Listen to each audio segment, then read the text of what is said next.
I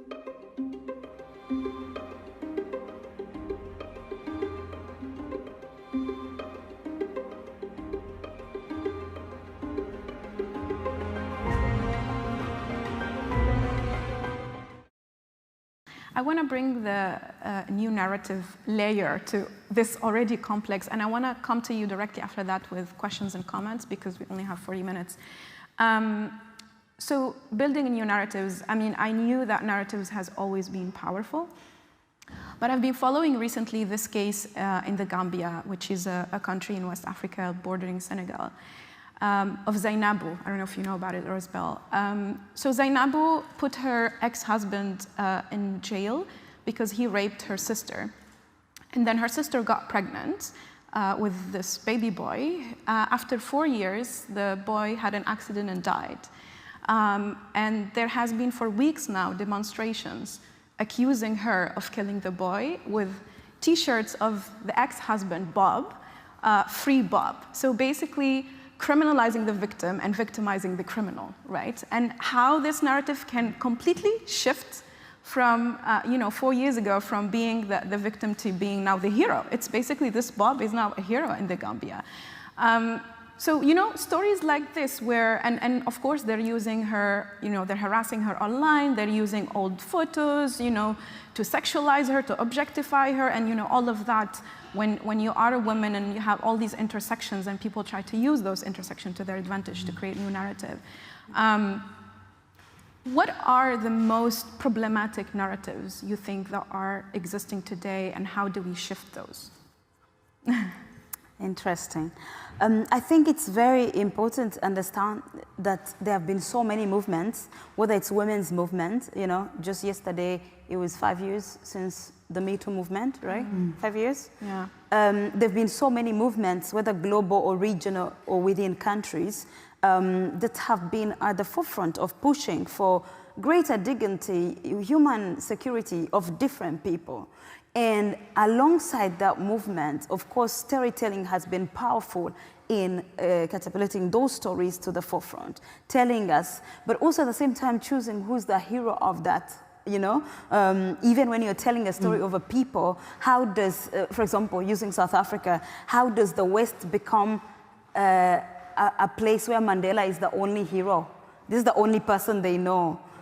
How does Mandela become the hero and Winnie Mandela is not anything near? Yet this is a woman who spent years outside jails, knocking every door, making sure Mandela's name could be known. You understand narratives, they come because people who own the power still own the medium. Even when we have tried to use alternative medium, independent films, there's still where the power lies and who is able to speak to the back of the room is still the question. Even as we do that. So that's why you find that those two parallels, I always say, when you say Nelson Mandela, and people don't even know Winnie Mandela, and the powerful woman she was, in how she was subjugated, even after apartheid, right? In her name, like never to touch. It was like the two are light and day, but they all fought. And yet the narrative is this purification of Mandela to be the saint. And in order to be a saint, you have to have a devil somewhere. So these are the kind of narratives we're fighting, to say, no, it's not that, it's simple. Everybody can have a story, and it doesn't have to be either or. So looking at the different movements, whether it's apartheid movement, and the idea, the story format of having to look for that one hero, especially when you are a marginalized group. So you have to find the most badass African woman, right? This idea that there's only this one person and everybody's running to them for a comment, right? As if this is what they've discovered today.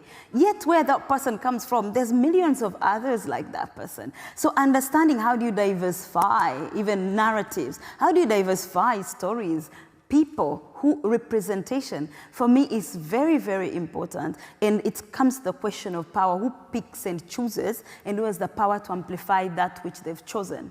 And unfortunately, once they choose you, then you feel the need. Even when initially it's not you, you have to now start walking in the path of who has put you in that limelight. And unfortunately, that's what happens when we have stories based on heroism. I think we have to explore other ways of telling community stories, people's stories of struggle, people's stories of triumph, without necessarily this idea there's always a hero, and that hero is always going to be a man in this world right now.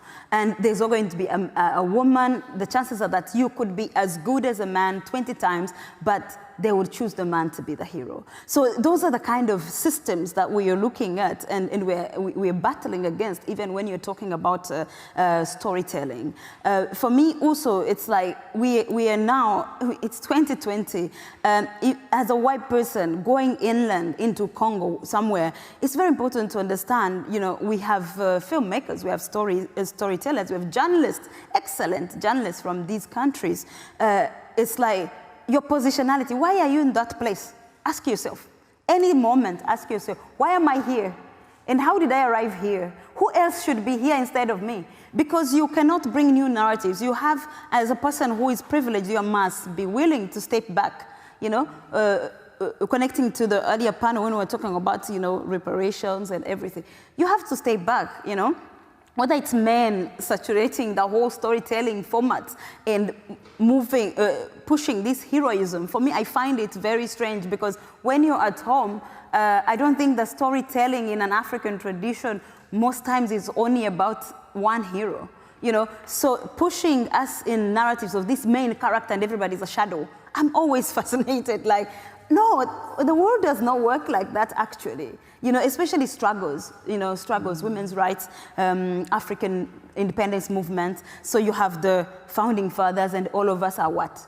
You know, so it's very, very, very problematic, and it's still happening because we want to still go into that format of heroism. And I find heroism very complicated thing to be projecting all the time. And you're not doing any different from the newspaper, which is going to get a bite and move away. You might have the big story, but still you're promoting this idea, individualism, capitalism, how it influences our thinking about stories. So it's very important to go back to, you know, how does an ordinary person tell a story in different cultures, you know? Why do we have to get only this version of the story where there's a hero and everybody else is serving this hero? So that's where you find like women, people of color, African people, then you become just a supporting role. Even where you see Hollywood has tried, you know, to do that. It's always somebody from Hollywood and everybody else from the localities is in the shadow. So I think that understanding, dismantling the different, bringing more different ways to tell stories is very, very important.